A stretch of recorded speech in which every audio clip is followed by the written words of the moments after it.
আজকে কৃষ্ণের জন্য একটা খিচুড়ি বানাবো, সেটা আপনাদের সাথে শেয়ার করব। তবে চলুন বন্ধুরা দেখে নিই কীভাবে বানালাম। এর জন্য আমি প্রথমে যে চালটা আমরা রান্নাতে ইউজ করি, তো সেই চালটা নিয়েছি আর সম পরিমাণ ডাল নিয়েছি। 3 থেকে 4 বার ভালোভাবে জল দিয়ে ধুয়ে একটু ফ্রেশ জল দিয়ে বসিয়ে দিয়েছি।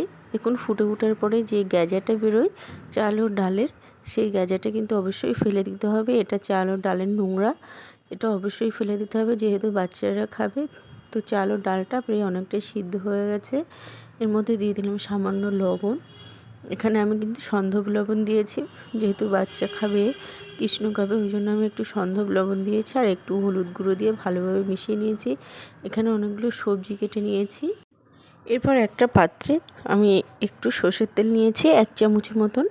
তেলটা একটু গরম হওয়ার পরে আমি দিয়ে দেবো 1 চামচ জিরে ফোড়ন আর দিয়ে দিলাম সমস্ত সবজিগুলো। এবার সবজিগুলো একটু হালকা করে ভেজে নেব, এতে খেতে ভালো লাগবে।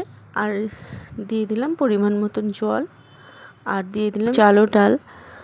এবার ভালোভাবে আরও 10 মিনিট মতো ফুটিয়ে নেব। একটা আমি কাঁচা লঙ্কাও দিয়েছি, এটা শেষে দিয়েছি কারণ কাঁচা লঙ্কায় ভিটামিন সি থাকে। এটা খিচুড়িতে বেশ ভালোভাবে মিশে যাবে, অথচ ঝাল হবে না। আর একটু দিয়ে দিলাম মিষ্টির জন্য গুড়।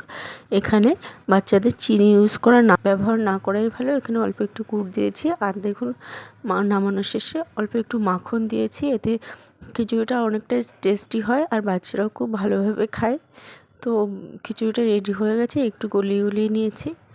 দেখুন কৃষ্ণ কিন্তু খেতেই চায় না, কিন্তু গালে যখন একটু টেস্ট আসে তখন সে অনায়াসেই খেয়ে নেয়। তো বন্ধুরা রেসিপিটা এই পর্যন্ত, আবার হাজির হবো অন্য কোনো মিনি ভ্লগের সাথে। সবাই ভালো থাকবেন, সুস্থ থাকবেন। রাধে রাধে।